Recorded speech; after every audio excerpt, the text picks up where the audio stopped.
Ni rasmi sasa, klabu ya Young Africans imekwisha mtambulisha mshambuliaji hatari kutokea nchini Namibia. Huyu si mwingine ni Peter Shalulile, mzaliwa wa Oktoba 23 mwaka 1993, ambaye kwa sasa ana umri wa miaka 32, nyota wa zamani wa kikosi cha Masandawana Mamelodi Sundowns, ambako amekaa kwa zaidi ya miaka 6 katika klabu hiyo kubwa nchini Afrika ya Kusini. Sasa klabu ya Young Africans imempata Peter Shalulile kama vile mchezaji huru mara baada ya nyota huyo kuweza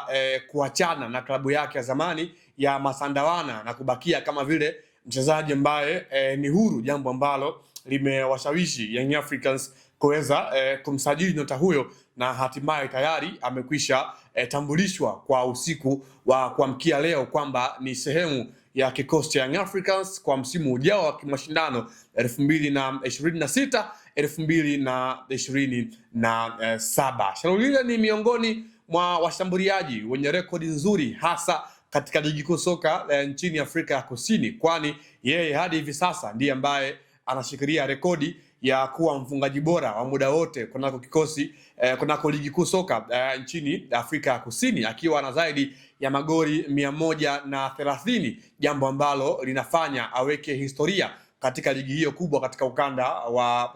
kusini mwa jangwa la Sahara. Lakini pia ni mshambuliaji ambaye tayari ameshawahi kufanya makubwa kunako mashindano ya ligi ya mabingwa barani Afrika msimu wa mwaka 2022 2023, msimu ambao alifanikiwa kutoa kiatu cha ufungaji bora sambamba na Mahamudu Kaharaba wa kikosi cha National Al Ahly, ambao walifanana magoli katika upande wa kufunga magoli 6 kwenye mashindano ya ligi ya mabingwa barani Afrika kwa msimu huo wa mwaka 2022 2023. Mbali na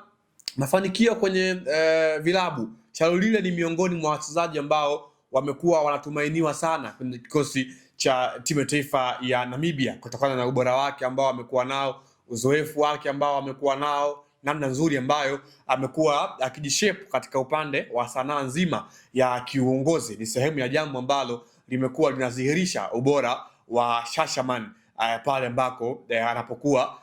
kiwanjani. Ni mwendelezo tu wa klabu ya Young Africans kwenye upande wa kuijenga Young Africans ambayo ni shindani, Young Africans ambayo itakuwa bora, Young Africans ambayo itakuwa inahusisha nyota wenye ubora mkubwa katika maeneo mbalimbali. Ndio maana unaweza kuona kwamba mara baada ya kutoka kumtambulisha mshambuliaji Sheikh Toure raia wa Senegal, lakini jana pia wakamtambulisha mshambuliaji mwingine kinara ambaye ni Shalulile kutokea katika taifa la Namibia huko kusini mwa bara la Afrika. Kwa hiyo hadi hivi sasa Young Africans imekuwa na zaidi ya washambuliaji 5 kuelekea msimu ujao kwa ujumla. Hapa namzungumzia Aulien Depu, namzungumzia Sheikh Toure, namzungumzia pia yeye mwenyewe Shalulile, lakini pia namzungumzia Hussein Mihambo Mwenengo sambamba na Clement Mzizi, ambao watakuwa wanaunda ile safu ya kushambulia kwa kikosi cha wananchi Young Africans. Hii ina confirm tu jinsi gani ambavyo uongozi wa Young Africans chini ya mhandisi Hersi Said, namna ambavyo wamekuwa wana nia nzuri ya kuijenga Yanga ambayo itakuwa ina ubora takribani kwenye kila maeneo ambayo watakuwa wanahitaji ubora mkubwa chini ya kocha ambaye atakuwa anawasimamia kwa maana ya bwana Mang'oba Mneti. Kwa hiyo Peter Shalulile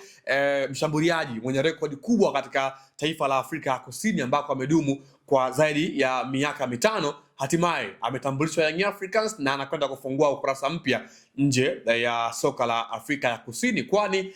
Tanzania inakuwa ni taifa lake la pili kucheza soka la kulipwa nje ya taifa la Afrika ya Kusini, ambayo ndio amekaa kwa muda mrefu nyota huyo mwenye umri wa miaka 32. Kwa hiyo tusubiri tuone, japokuwa kuna watu wengi ambao wamekuwa wanakosoa umri wake ambao wamekuwa nao kwamba ni umri ambao hatakuwa katika levels za kiushindani, na kwa namna ambavyo Young Africans anakwenda kushiriki kwenye mashindano ambayo yanahitaji ukomavu, lakini pia yanahitaji